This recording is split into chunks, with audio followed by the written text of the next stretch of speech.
পৃথিবীতে আমি অনেক জুয়াচোর, মিথ্যেবাদী, জোচ্চোর, নেমোহারাম, জালিয়াত, প্রতারক প্রচুর দেখেছি, কিন্তু আমাদের মোহাম্মদ ইউনূসের মতো এমন নির্লজ্জ, এমন প্রতারক, এমন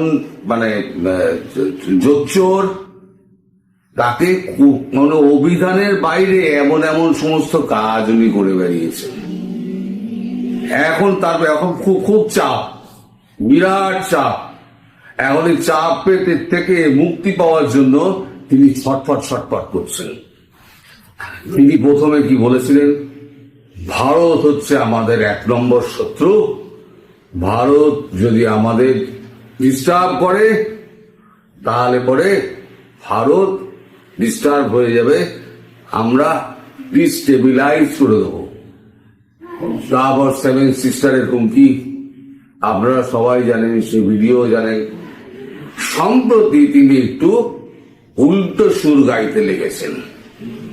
তিনি বুঝতে পারছেন চারদিকের হাওয়া খুব খারাপ, যে কোনো সময়, যে কোনো তীর, যে কোনো সময়, যে কোনো দিক দিয়ে তার দিকে ধাবিত হবে। এবং তিনি সাঁতার ঢাল নেই, তরোয়াল নেই, তিনি এখন নিধিরাম সর্দার হয়ে গিয়েছেন। যে ছাত্রদের জোরে তিনি একদিন এই সিংহাসনে বসে এখন বড় বড় বক্তৃতা ছেড়েছিলেন না, সেই ছাত্ররা বুঝে গিয়েছে যে এই মানুষটা হচ্ছে একেবারে ক্ষমতা ধরে রাখার মানুষ, লোভী এবং প্রতারক, মিথ্যেবাদী। ফলে এনার সঙ্গে থাকলে পরে জীবনে আমরা কিছু করতে পারবো না। ফলে তারা একে একে সব বেরিয়ে গিয়ে তারা একটা দল করেছে। সে জামাতের টিম হোক আর বি টিম হোক আর যাই হোক না কেন, একটা রাজনৈতিক দল করেছে। কটা ভোট পাবে না পাবে সে তো পরের ব্যাপার, কিন্তু ধীরে ধীরে উনি তো একলা হয়ে যাচ্ছেন। উনি বুঝতে পারছেন যে আমার সাথে আর কেউ নেই। এখন আমি বহুদিন আগে থেকে যেটা বলে আসছি, পলায়তি সজীবতি, সংস্কৃতে একটা কথা আছে, যে পালাবে সে বাঁচবে। এখন আমার কথা, গরিবের কথা বাসি হলেও সত্যি হয়েছে। তিনি এখন পালাবার পথ চাইছেন, বের করতে চাইছেন। এখন মোদিজি সম্পর্কে, ভারত সম্পর্কে তার আর কোনো অনীহা নেই। তিনি একেবারে ধোয়া তুলসী পাতা হয়ে গেছেন। তিনি বলছেন আমি কোনোদিন ভারত সম্পর্কে কিচ্ছু বলিনি। ভারত সম্পর্কে আমার ধারণা বরাবর উচ্চ ধারণা। ভারতের সঙ্গে আমরা একটা স্থিতিশীল সম্পর্ক চাই।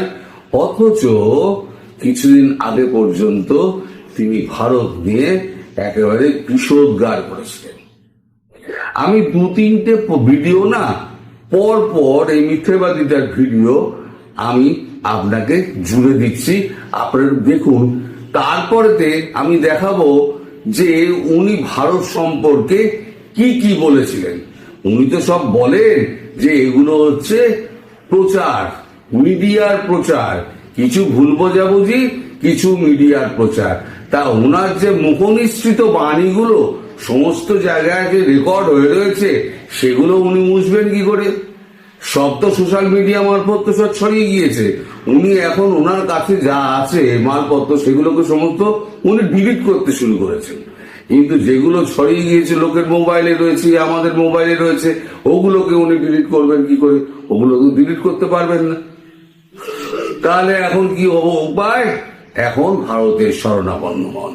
তাহলে ভারতের শরণাপন্ন হতে গেলে এখন কি করতে হবে, সেইটা উনি একটা ছোট নিদর্শন একটা জারি করেছেন। একটা ছোট ফিলার ভারতবর্ষকে পাঠিয়েছেন। আমি যেটা বলছিলাম না, ভারতবর্ষের সঙ্গে উনি সম্পর্ক স্থাপনের চেষ্টা করছেন, একটা ফিলার পাঠাচ্ছেন। সেই ফিলারটা উনি পাঠিয়েছেন। সেই প্রসঙ্গে আসছি। আগে ভিডিওটা দেখুন। এই জোচ্চোরটা 2 দিন আগে পর্যন্ত কি বলেছিল,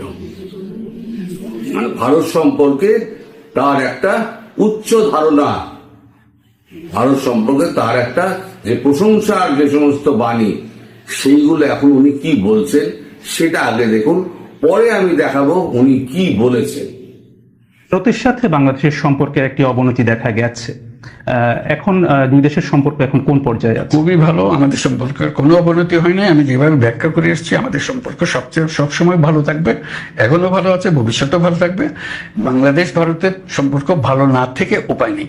আমাদের সম্পর্ক এত ঘনিষ্ঠ, আমাদের পরস্পরের উপর নির্ভরশীলতা এত বেশি, এবং আমাদের ঐতিহাসিকভাবে, রাজনৈতিকভাবে, আমাদের অর্থনৈতিকভাবে আমাদের সম্পর্ক এত ক্লোজ সম্পর্ক, সেটার থেকে আমরা বিচ্যুত হতে পারতো না।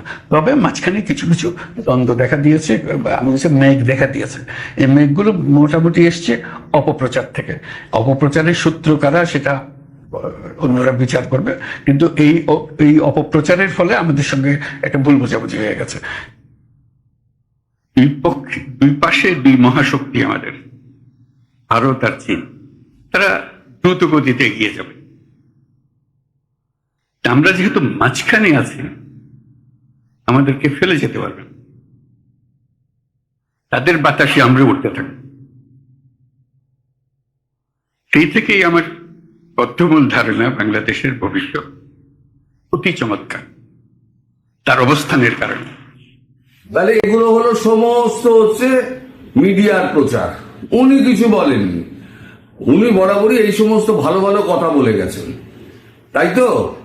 এই ভালো ভালো কথা বলার আগে তিনি ফ্রান্সে কি বক্তৃতাটা দিয়েছিলেন, প্লেন থেকে নেমে ঢাকা এয়ারপোর্টে তিনি কি বক্তৃতা দিয়েছিলেন, তিনি তো সবাই সেটা জানে, সবাই সেটা শুনেছে, এবং সবাই সেটা রেকর্ডও করে রেখে দিয়েছে। এখন উনি কজনের মুখ চাপা দেবেন? উনি কি একটা এনডিটিভি, আমাদের এনডিটিভি একটা করেছিল, ইন্টারভিউ নিয়েছিল। সে এনডিটিভির ইন্টারভিউতে তিনি কি বলেছেন সেটা একবার শুনে নিন আপনারা। এই এনডিটিভির ইন্টারভিউতে উনি বলেছেন, আমরা বলিনি। From an Indian standpoint, since I'm here in New Delhi, could it not have a regional spillover? Very much. That's what I've been talking to every single interview that I gave. If you destabilize Bangladesh, it will spill over all around Bangladesh, including Myanmar and Seven Sisters and West Bengal, everywhere. That's why I was very happy that Mamata Banerjee came out with a statement that will open door, because he has to accept those people who are coming out of Bangladesh. Because if it continued months and months, this is what exactly happened. Not only they will spill over, they will bring their anger to all these places where they go, and they will make those their places to attack Bangladesh. Unless Bangladesh is a democratically run country, peaceful country, nobody will be in peace. If Bangladesh is in trouble, everybody will be in trouble. এবার সব বিপ্লব মাথায় উঠে গেছে, চারপাশ তো ফাঁকা হয়ে গেছে। এবার বুঝতে পারছেন যে আমার অবস্থা খুব খারাপ, আমাকে তো শুলে খারাপ করে দেবে। আমি গতকালকে যেটা বলেছি, একদম বংশদণ্ড একবারে জায়গা মতো লাগিয়ে পুরো খারাপ করে দেবে, তার ব্যবস্থা করা হচ্ছে। তা সেই ব্যবস্থা থেকে মুক্তি পেতে এখন একটা ফিরার পাঠাচ্ছেন। 11 জনের বাংলাদেশি দলকে কলকাতায় পাঠাবে ইউনূসের সরকার। বিলাসবহুল হোটেলে হবে বৈঠক। গঙ্গা ও তিস্তা চুক্তি নিয়ে আলোচনা করতে ভারতে আসছে ভারতের 11 সদস্যের প্রতিনিধি দল।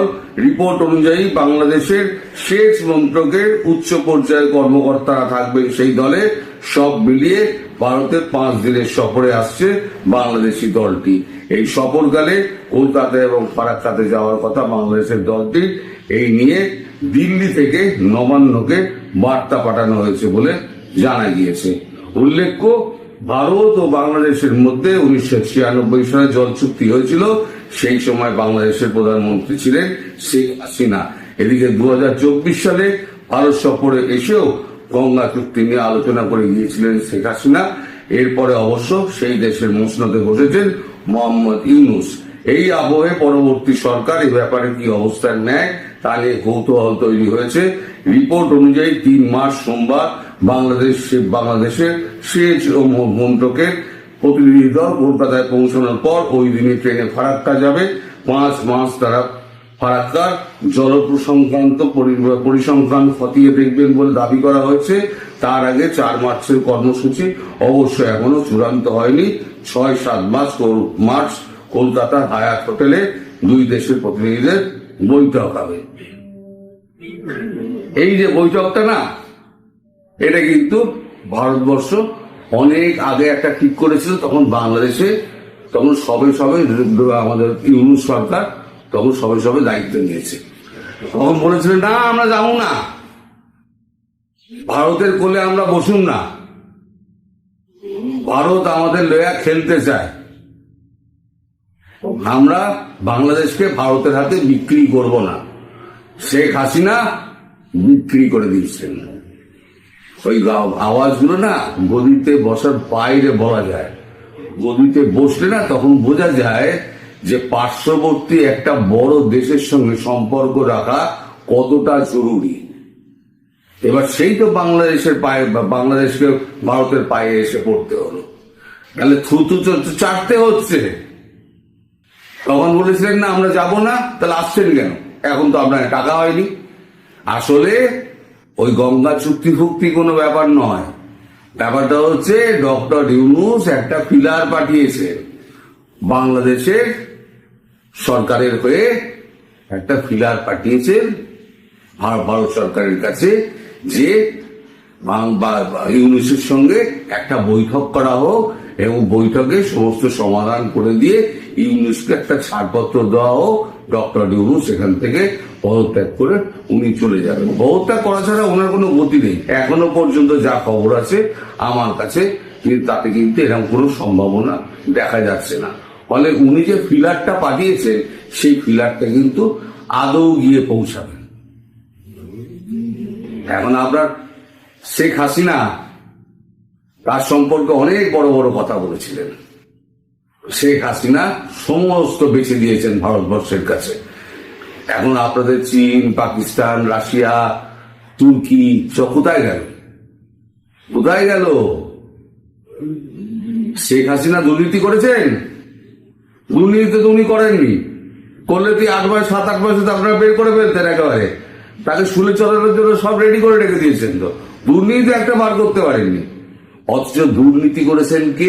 এই 7 মাসের মধ্যে দুর্নীতি আপনি করেছেন 666 কোটি টাকা, আপনি নিজের ভোগ করে দিয়েছেন নিজের ক্ষমতায় বসে।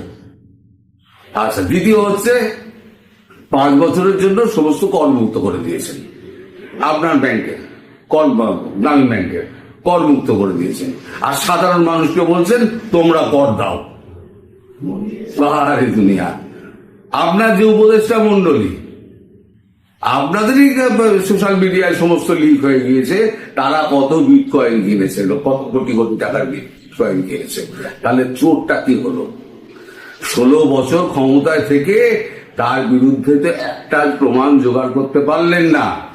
হ্যাঁ, তার অনেক দোষ রয়েছে, তার মন্ত্রী শান্তিরা সমস্ত 2 নম্বরই করেছে, কিন্তু শেখ হাসিনার বিরুদ্ধে কি হয়েছে? তার বিরুদ্ধে একটা দুর্নীতি দেখাতে পারলেন না কেন? জবাব দিন, আপনাকেই জবাব দিতে হবে। ভালো ভালো কচি কচি মুখ করে আর হাসি হাসি মুখ করে, কাচুমাচু মুখ করে আপনার কোনো ফল নেই। আপনার সব রাস্তা বন্ধ, আর ভারতবর্ষ সব রাস্তা বন্ধ করে দিয়েছে। এই যে ডোনাল্ড ট্রাম্প, উনি বিভিন্ন কাজে, এখন বিশ্বে বিভিন্ন রকম পট পরিবর্তন হচ্ছে, ওই সমস্ত কাজে উনি ব্যস্ত রয়েছেন। সেই ব্যস্ততার মাঝখানে উনি মানে ভারতবর্ষে আসবেন। ভারতবর্ষে আসার আগে যা সমস্ত কাজকর্ম করার, এগুলো সমস্ত ভারত করে রেখে দেবে, মানে শেখ হাসিনাকে দেশে ফেরানোর ব্যাপারে। কিছু কিছু সমস্যা আছে, সেই সমস্যাগুলো শেখ হাসিনার সঙ্গে বসে ভারত মিউচুয়ালি মেটানোর চেষ্টা করছে। সেই সমস্যাগুলো মিটে গেলে অনেক তাড়াতাড়ি হয়ে যেত, কিন্তু শেখ হাসিনা একটু মানে একরোকা আছেন মহিলা, তিনি কথা শুনতে চান না, ফলে একটুখানি দেরি হচ্ছে। কিন্তু ভারত কিন্তু মার্চ মাসের মধ্যে এই সমস্যার সমাধান করবে। হয়তো এমন হতে পারে যে ট্রাম্প বলতে পারেন ঠিক আছে আমি গিয়ে কথা বলবো, আমি কিন্তু কনফার্ম না, এটা বাজারে রটে বেড়াচ্ছে। ট্রাম্প হয়তো বলতে পারেন আমি গিয়ে কথা বলবো, তারপরে আপনি পাঠান, বা ট্রাম্প হয়তো বলতে পারেন ঠিক আছে আপনি পাঠিয়ে দিন, তারপরে আমি ফোনে যোগাযোগ করবো। এমন অনেক কিছু হতে পারে, ট্রাম্প আসার আগে পরে অনেক কিছু হতে পারে, কিন্তু কি হবে না হবে আমি এখনই আগ বাড়িয়ে কোনো মন্তব্য করতে যাব না। তবে ডক্টর ইউনূস আপনার পালানোর সব রাস্তা বন্ধ, ভারত সব রাস্তা বন্ধ করে দিয়েছে, আর আমেরিকা সব দেশে তার মানে অ্যাসেটকে বলে দিয়েছে এবং সমস্ত দেশকে মেসেজ পাঠিয়ে দিয়েছে যে ডক্টর ইউনূস তিনি একটা সন্ত্রাসবাদী গোষ্ঠী চালাচ্ছেন, সেই সন্ত্রাসবাদী গোষ্ঠীর আসল নায়ক, তিনি দেশ ছেড়ে পালিয়ে অন্যত্র যাওয়ার চেষ্টা করছেন, তাকে বিমানবন্দরে আটকে দিন, তাকে দেশে ঢুকতে দেবেন না। ফলে আপনি বাংলাদেশে থাকুন, শেখ হাসিনা যাবেন, গিয়ে আপনার বিচার টিচার করে আপনি আর আপনার আসিফ নজরুল এছাড়া যারা সমস্ত ওই আদালত ফাদালত করেছেন না, ওইখানে গিয়ে দড়ি টানে টেনে ফাঁসির দড়ি টড়ি দেখেছেন যে হ্যাঁ ঠিক ঝুললে পরে ঠিক মরবে টরবে কিনা, ভালোই করেছেন। নিজের মরার জায়গাটা দেখে এসছেন আপনারা, সরেজমিনে পরীক্ষা করে সন্তুষ্ট হয়েছে যে 72 হুরের কাছে গিয়ে আপনারা বেলি ডান্স দেখবেন।